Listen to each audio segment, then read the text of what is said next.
This audio production was made in collaboration with Audible Anarchist.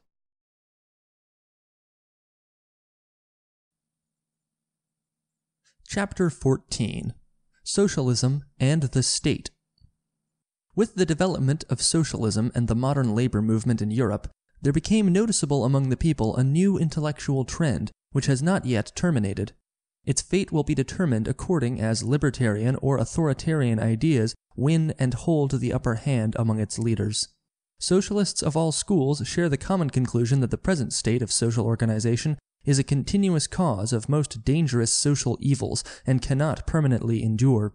Common also to all socialist schools is the conviction that a better order of things cannot be brought about by changes of a purely political nature, but can be achieved only by a fundamental reform of existing economic conditions, that the earth and all other means of social production can no longer remain the private property of privileged minorities in society, but must be transferred to the ownership and administration of the generality.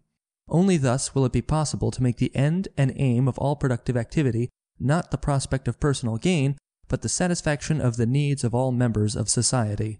But as to the special form of the socialist society and the ways and means of achieving it, the views of the various socialistic factions differ widely. This is not strange, for, like every other idea, socialism came to men not as a revelation from heaven. It developed, rather, within the existing social structures, and directly dependent upon them. So it was inevitable that its advocates should be more or less influenced by the political and social movements of the time, which had taken definite root in various countries.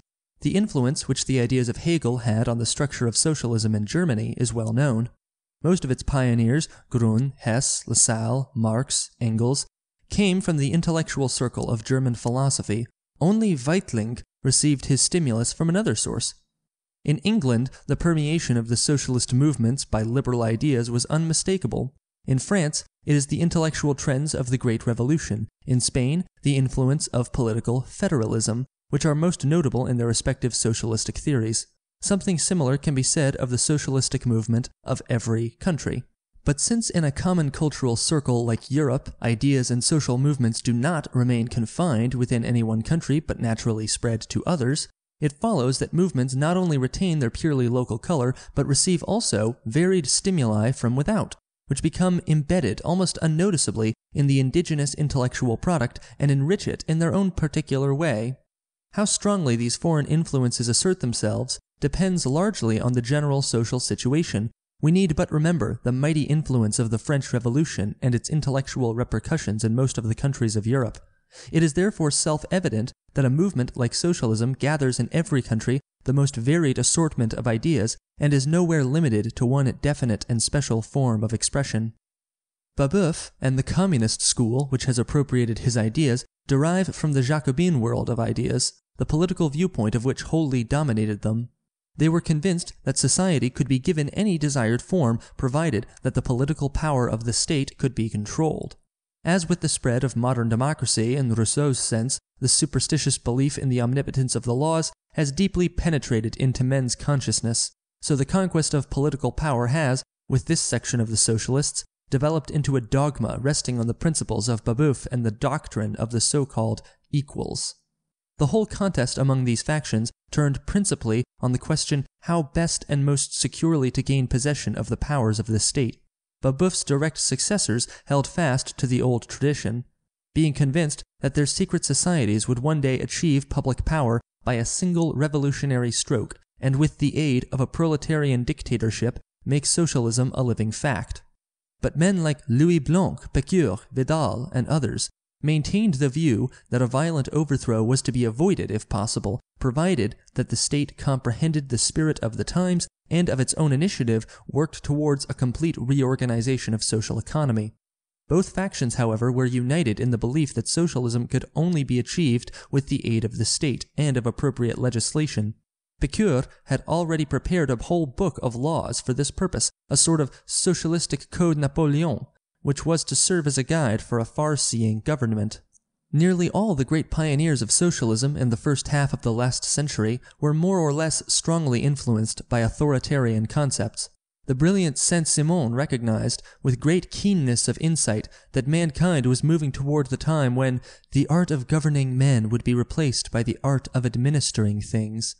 But his disciples displayed ever fiercer authoritarian temper and finally settled on the idea of a socialistic theocracy. Then they completely vanished from the picture. Fourier developed in his social system liberal ideas of marvelous depth and imperishable significance. His theory of attractive work affects us especially today at a time of capitalistic rationalization of economy, like an inner revelation of true humanity. But even he was a child of his age, and, like Robert Owen, he turned to all the spiritual and temporal powers of Europe in the hope that they would help him realize his plan. Of the real nature of social liberation he hardly had an idea, and most of his numerous disciples knew even less. Cabet's Icarian communism was infiltrated with Caesarian and autocratic ideas. Blanqui and Barbes were communistic Jacobins. In England, where Godwin's profound work, Political Justice, had appeared in 1793, the socialism of the first period had a much more libertarian character than in France, for there, liberalism and not democracy had prepared the way for it. But the writings of William Thompson, John Gray, and others remained almost totally unknown on the continent. Robert Owen's communism was a strange mixture of libertarian ideas and traditional authoritarian beliefs. His influence on the trade union and cooperative movements in England was for a time very great, but gradually, and especially after his death, it died out to make room for practical considerations which little by little lost sight of the great aims of the movement. Among the few social thinkers of that period who tried to base their socialistic efforts on a truly libertarian foundation, Proudhon was undoubtedly the most important. His analytic criticism of Jacobin tradition, of governmental systems, of the nature of government, and blind belief in the magic power of laws and decrees affects one like a liberating stroke whose true greatness has even today not been fully recognized. Proudhon perceived clearly that socialism must be libertarian if it is to be the creator of a new social culture. In him there burned the lambent flame of a new age, which he anticipated, clearly foreseeing in his mind its societal structure. He was one of the first who confronted the political metaphysics of parties with the concrete facts of science. Economics was for him the real basis of all social life, and since with deep insight he recognized the sensitivity of economics to every external compulsion, he logically associated the abolition of economic monopolies with the banishment of all that is governmental from the life of society. For him, the worship of the law that all parties of that period were fanatically devoted to had not the slightest creative significance. He knew that in a community of free and equal men only free agreement could be the moral tie of social relations. "So, you want to abolish government?" someone asked him. "You want no constitution. Who will maintain order in society? What will you put in place of the state, in place of the police, in place of the great political powers?" "Nothing," he answered. "Society is eternal motion. It does not have to be wound up, and it is not necessary to beat time for it. It carries its own pendulum and its ever wound-up spring within it. An organized society needs laws as little as legislatures. Laws are to society what cobwebs are to a beehive. They only serve to catch the bees." Proudhon had recognized the evils of political centralism in all their detail, and had proclaimed decentralization and the autonomy of the communes as the need of the hour. He was the most eminent of all the moderns who have inscribed the principles of federalism onto their banners. To his fine mind, it was quite clear that men of today could not leap at one bound into the realm of anarchy, that the mental attitude of his contemporaries, formed slowly during the course of long periods, would not vanish in the turn of a hand. Hence, political decentralization, which would withdraw the state gradually from its functions, seemed to him the most appropriate means for beginning and giving direction to the abolition of all government of men by men. He believed that a political and social reconstruction of European society in the shape of independent communes, federally associated on the basis of free agreement, would counteract the fatal development of the modern great state. Guided by this thought, he opposed the efforts at national unification of Mazzini and Garibaldi, with political decentralization and the federalization of the communes, being firmly convinced that only by these means could the higher social culture of European peoples be achieved. It is significant that it is just the Marxist opponents of the great French thinker who see in these endeavors of Proudhon a proof of his utopianism, pointing to the fact that social development has actually taken the road of political centralization. As if this were evidence against Proudhon, have the evils of centralism, which Proudhon clearly foresaw and whose dangers he described so strikingly, been overcome by this development, or has it overcome them itself? No, and 1,000 times no. These evils have since increased to a monstrous degree. They were one of the main causes of the fearful catastrophe of the World War. They are now one of the greatest obstacles to the solution of the international economic crisis. Europe writhes in 1,000 spasms under the iron yoke of a senseless bureaucracy which abhors all independent action and would prefer to put all people under the guardianship of the nursery.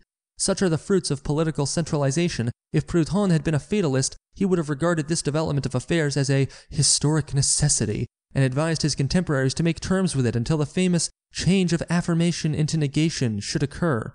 But being a real fighter, he advanced against the evil and tried to persuade his contemporaries to fight it. Proudhon foresaw all the consequences of the great development of the state and called men's attention to the threatening danger, at the same time showing them a way to halt the evils. That his word was regarded by but few and finally faded out like a voice in the wilderness was not his fault. To call him from this utopian is a cheap and senseless trick. If so, the physician is also a utopian who, from a given diagnosis of disease, makes a prognosis and shows a patient the way to halt the evil. Is it the physician's fault if the patient throws his advice to the winds and makes no attempt to avoid it? Proudhon's formulation of the principles of federalism was an attempt to oppose by freedom the arising reaction, and his historic significance consists in his having left his imprint on the labor movement of France and other Latin countries, and having tried to steer their socialism into the course of freedom and federalism. Only when the idea of state capitalism, in all its various forms and derivatives, has been finally overcome, will the true significance of Proudhon's intellectual labors be rightly understood. When later, the International Workingmen's Association came to life, it was the federalistic spirit of the socialists in the Latin countries which gave the great union its real significance and made it the cradle of the modern socialist labor movements in Europe. The International itself was a league of militant labor organizations and groups with socialistic ideas, which had founded itself on a federalistic basis. Out of its ranks came the great creative thought of a social renaissance on the basis of a socialism whose libertarian purpose became more marked in each of its conventions, and was of the greatest significance for the spiritual development of the great labor movement. But it was almost exclusively the socialists from the Latin countries who inspired these ideas and gave them life. While the social democrats of that period saw in the so-called folk state the future political ideal, and so propagated the bourgeois tradition of Jacobinism, the revolutionary socialists of the Latin countries clearly recognized that a new economic order in the socialistic sense demands also a new form of political organization for its unobstructed development. They also recognized that this form of social organization would have nothing in common with the present state system, but called rather for its historic dissolution. Thus, there developed in the womb of the International the idea of a common administration of social production and general consumption by the workers themselves in the form of free economic groups associated on the basis of federalism, which, at the same time, were to be entrusted with the political administration of the commune. In this manner, it intended to replace the caste of the present party and professional politicians by experts without privileges and supplant the power politics of the state by a peaceful economic order having its basis in the equality of interests and the mutual solidarity of men united in freedom. About the same time, Mikhail Bakunin had clearly defined the principle of political federalism in his well-known speech at the Congress of the Peace and Liberty League, 1867, and emphasized especially the significance of the peaceful relationship of the peoples to one another. Every centralized state, however liberal it may pretend to be, whatever republican form it may have, is nevertheless an oppressor, an exploiter of the working masses for the benefit of the privileged classes. It needs an army to keep these masses in check, and the existence of this armed force drives it into war. Hence, I come to the conclusion that international peace is impossible until the following principle is adopted with all its logical consequences.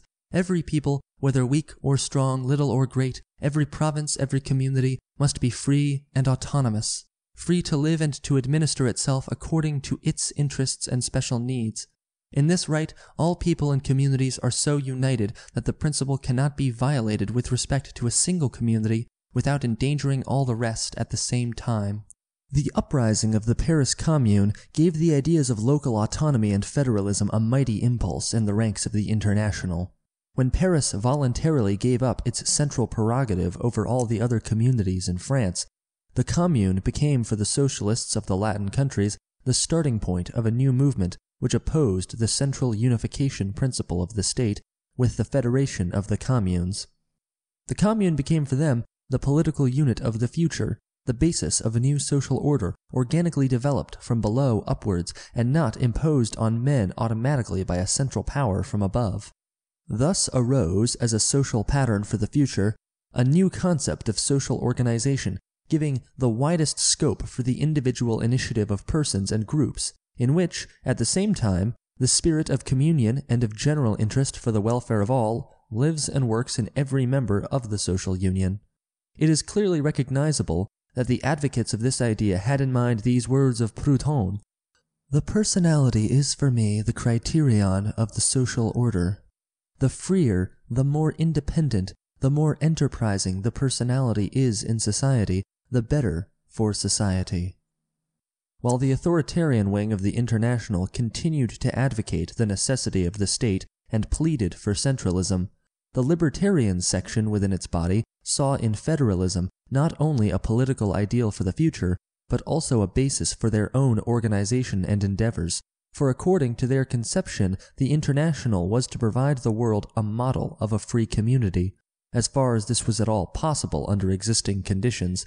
It was this concept which led to the internal strife between the centralists and the federalists, which was finally to wreck the International. The attempt of the London General Council, which was under the immediate intellectual influence of Marx and Engels, to increase its sphere of power and to make the International League of Awakened Labor subservient to the parliamentary policies of definite parties, naturally led to the sharpest resistance on the part of the liberal-minded federations and sections which adhered to the old principles of the International.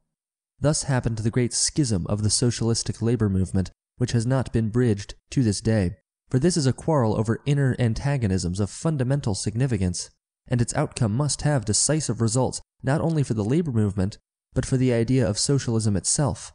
The disastrous war of 1870–71, and the rising reaction in Latin countries after the fall of the Paris Commune, with the revolutionary events in Spain and Italy, where, by oppressive laws and brutal persecutions, every public activity was inhibited and the International forced into the hiding places of secret societies, have greatly favored the latest developments of the European labor movement.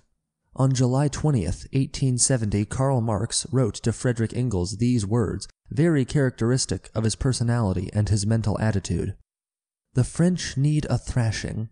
If the Prussians are victorious, the centralization of state power will be helpful for the centralization of the German working class.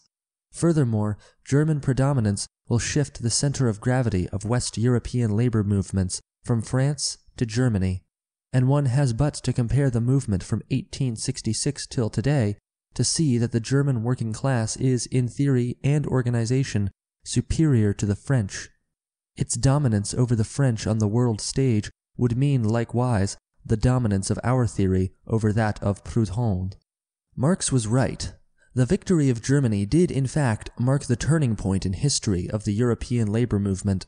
The libertarian socialism of the International was forced into the background by the new state of things, and had to abandon the field to the anti-libertarian views of Marxism.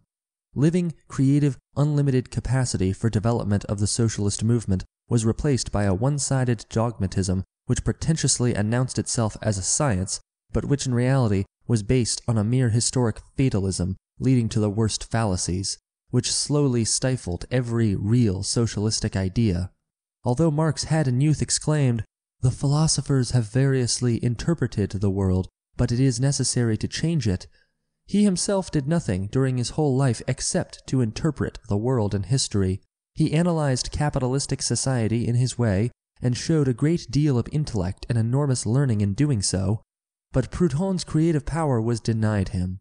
He was, and remained, the analyst, brilliant and learned analyst, but nothing else. This is the reason why he did not enrich socialism with a single creative thought, but enmeshed the minds of his followers in the fine network of a cunning dialectic which sees in history hardly anything but economics, and obstructs every deeper insight into the world of social events. He even rejected and condemned as utopianism every attempt to attain clarity regarding the probable formation of socialistic society. As if it were possible to create anything new without being clear about the direction in which one is going. The belief in the compulsive course of all social phenomena led him to reject every thought about the appropriateness of social events, and yet it is this very thought that is the basis of all cultural activity. With the change of ideas came also a change in the method of the labor movement. In place of those groups imbued with socialistic ideas and economic fighting organizations in the old sense, in which the men of the International had seen the germs of the coming society and the natural instrument for the reorganization and administration of production, came the present-day labor parties and the parliamentary activity of the working masses. The old socialist doctrine which taught the conquest of industry and of the land was forced gradually more and more into the background, and from now on one spoke only of the conquest of political power, and so got completely into the current of capitalistic society. In Germany, where no other form of the movement had ever been known, this development happened with remarkable quickness, and by its electoral successes had repercussions on the socialist movements of most other countries. Lassalle's powerful activity in Germany had smoothed the way for this new phase of the movement. Lassalle was all his life a passionate worshipper of the idea of the state in the sense of Fichte and Hegel, and had, moreover, appropriated the views of the French state socialist Louis Blanc concerning the social functions of government. In his labor program, he announced to the working class of Germany that the history of humanity had been a constant struggle against nature and against the limitations it had imposed on man. In this struggle, we would never have taken a step forward, nor would ever take one in the future if we had made it, or wished to make it alone as individuals, everyone for himself. It is the state which has the function of bringing about this development of freedom, this evolution of the human race toward freedom. His adherents were so firmly convinced of this mission of the state, and their faith in the state frequently assumed such fantastic forms that the liberal press of the time often accused the Lassalle movement of being in Bismarck's pay. Proof of this accusation could never be found, but the curious flirtation of Lassalle with the social kingdom, which became especially marked in his essay, The Italian War and the Task of Prussia, could very easily be grounds for such a suspicion. As the newly created labor parties gradually concentrated all their activities on parliamentary action and maintained that the conquest of political power was the obvious preliminary to the realization of socialism, they created in the course of time an entirely new ideology, which differed essentially from the ideas of the First International. Parliamentarianism, which quickly came to play an important part in the new movement, enticed a number of bourgeois elements and care-seeking intellectuals into the camp of the Socialist Party, by whom the change of attitude was still further advanced. Thus there developed in the place of the socialism of the old International a sort of substitute, having nothing in common with it but the name. In this matter, socialism gradually lost more and more the character of a new cultural ideal for which the artificial frontiers of the state had no meaning. In the minds of the leaders of this new trend, the interests of the national state became blended with the interest and spirit of their party until gradually they were no longer able to distinguish between them, and became used to viewing the world and things through the glasses of the nationalist state. Thus it was inevitable that the modern labor parties gradually came to fit into the national state machine as a necessary part, and greatly contributed to restore to the state the balance of power it had lost. It would be wrong to regard these peculiar ideas simply as conscious treason on the part of the leaders, as has often been done. The truth is that we are here confronted with a slow assimilation of socialist theory into the thought world of the bourgeois state, induced by the practical activity of present-day labor parties which necessarily affected the mental attitude of their leaders. The same parties which sallied forth under the flag of socialism to conquer political power saw themselves gradually forced by the iron logic of circumstances into the position where, bit by bit, they had to abandon their former socialism for bourgeois politics. The more thoughtful of their adherents recognized this danger, and sometimes exhausted themselves in fruitless opposition against the tactics of the party. This was necessarily without result, since it was directed solely against the excrescences of the party system, and not against the system itself. Thus, the socialist labor parties became, without the great majority of their members being conscious of it, buffers in the fight between capital and labor, political lightning rods for the security of the capitalist social order. The attitude of most of these parties during the World War, and especially after the war, proves that our view is not exaggerated, but fully in accord with the facts. In Germany, this development has taken on an actually tragic form, with consequences which even today cannot be estimated. The socialist movement of that country had been completely emasculated by long years of parliamentary routine and was no longer capable of a creative act. This especially is the reason why the German Revolution was so shockingly poor in real ideas. The old proverb, "Who eats of the Pope dies of him," was proved by the socialist movement. It had so long eaten of the state that its inner life force was exhausted, and it could no longer accomplish anything of significance. Socialism could maintain its role as a cultural ideal for the future only by concentrating its whole activity on abolishing monopoly of property together with every form of government of men by men. Not the conquest of power, but its elimination from the life of society had to remain the great goal for which it strove, which it could never abandon without abandoning itself. Whoever believes that freedom of the personality can find a substitute in equality of possessions has not even grasped the essence of socialism. For freedom there is no substitute, there can be no substitute. Equality of economic conditions for each and all is always a necessary precondition for the freedom of man, but never a substitute for it. Whoever transgresses against freedom transgresses against the spirit of socialism. Socialism means the mutual activity of men toward a common goal with equal rights for all. But solidarity rests on free resolve and can never be compelled without changing into tyranny. Every true socialistic activity, the smallest as well as the greatest, must therefore be imbued with the thought of opposing monopoly in all its fields, especially in that of economics, and of guarding and enlarging by all possible means the sum of personal freedom within the frame of the social union. Every practical activity tending towards other results is misdirected and useless for real socialists. So must also be rated the idle talk about the dictatorship of the proletariat as a transitional condition between capitalism and socialism. History knows no such transitions. There exist solely more primitive and more complicated forms in the various evolutionary phases of social progress. Every social order is, in its original form of expression, naturally imperfect. Nevertheless, all further possibilities of development toward a future structure must be contained in each of its newly created institutions, just as already in the embryo the whole creature is foreshadowed. Every attempt to incorporate into a new order of things the essential parts of an old one which has outlived itself has up to now led always to the same negative result. Either such attempts were at the very beginning thwarted by the youthful vigor of social reconstruction, or the tender sprouts and hopeful beginnings of the new forms were so confined and hindered in their natural growth by the old that they gradually declined and their inner life force slowly died out.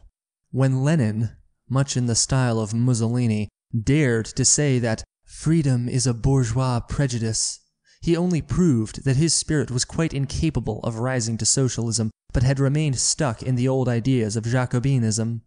Anyway, it is nonsense to speak of libertarian and authoritarian socialism. Socialism will either be free, or it will not be at all. The two great political trends of thought, of liberalism and democracy, had a strong influence on the development of the socialist movement. Democracy, with its state-affirming principles and its effort to subject the individual to the demands of an imaginary common will, needs must affect such a movement as socialism most disastrously, by endowing it with the idea of adding to the realms the state already ruled, the enormous realm of economics, endowing it with a power it never possessed before. Today it appears ever more clearly, and the experiences in Russia have proved it, that such endeavors can never lead to socialism, but must inevitably result in the grotesque malformation of state capitalism. On the other hand, socialism vitalized by liberalism logically leads to the ideas of Godwin, Proudhon, Bakunin, and their successors. The idea of reducing the state's sphere of activity to a minimum itself contains the germ of a much more far-reaching thought, namely, to overthrow the state entirely, and to eliminate the will to power from human society. Democratic socialism has contributed enormously to confirm again the vain belief in the state, and in its further development must logically lead to state capitalism. Socialism inspired by liberal ideas, however, leads in a straight line to anarchism, meaning by that a social condition where man is no longer subject to the guardianship of a higher power and where all relations between him and his kind are self-regulated by mutual agreement. Liberalism alone could not attain this highest phase of definite intellectual development, for the reason that it had too little regard for the economic side of the question, as has already been explained in another place. Only on the basis of fellowship in labor and the community of all social interests is freedom possible. There can be no freedom for the individual without justice for all. For personal freedom also has its roots in man's social consciousness and receives real meaning from it. The idea of anarchism is the synthesis of liberalism and socialism, liberation of economics from the fetters of politics, liberation of culture from all political power, liberation of man by solidaric union with his kind. For, as Proudhon says, seen from the social viewpoint, freedom and solidarity are but different expressions of the same concept, by the freedom of each finding in the freedom of others no longer a limit, as the Declaration of Rights of 1793 says, but a support. The freest man is the one who has the most relations with his fellow men. This has been a production of Audible Anarchist. You can find more Audible Anarchist on YouTube.